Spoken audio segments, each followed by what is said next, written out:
డబ్బు మీ దగ్గర నిల్వ ఉండట్లేదా? అయితే నిలవ ఉండాలి అంటే డబ్బుకి ఖచ్చితంగా రెస్పెక్ట్ ఇవ్వాల్సిందే అండి. సో, ఈ టిప్స్ పాటించండి. రెస్పెక్ట్ ఇస్తూ ఖచ్చితంగా మీ దగ్గర నిలవ ఉంటుంది. ఫస్ట్ టిప్ వచ్చేసి డబ్బుని ఎవరికైనా ఇస్తున్నప్పుడు కత్తిరి ఉంటుంది కదండీ! ఇలా ఎవరికీ ఇవ్వకూడదు. ఎవరైనా ఇచ్చినా కూడా తీసుకోకూడదు. సెకండ్ టిప్ వచ్చేసి డబ్బుని ఇలా మడతపెట్టి ఈ వైట్ వైపు కిందకి వచ్చి ఇలా ఇవ్వాలి.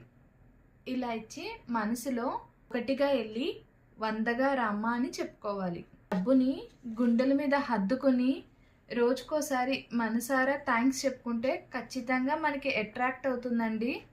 డబ్బుని లెక్క పెట్టేటప్పుడు నాలికతో ఇలా ఉమ్ము తీసుకొని లెక్క పెట్టకూడదు. మనం సంపాదించే డబ్బులో 100%లో 60% మాత్రమే మన ఇన్కమ్ అనుకోవాలి. డబ్బుని ఎప్పుడు కుడి చేత్తో ఇవ్వాలి, ఎడమ చేత్తో తీసుకోవాలి. రోజుకి ఒకసారైనా డబ్బు యొక్క స్మెల్ చూడండి. సో, స్మెల్ చూడడం వల్ల పాజిటివ్ ఎనర్జీ బాగా అట్రాక్ట్ అవుతుంది. ఈ టిప్స్ పాటిస్తే డబ్బుని బాగా సేవ్ చేసుకోవచ్చు. అలాగే ఒకరి దగ్గర మనం చేచాచే పని ఉండదు.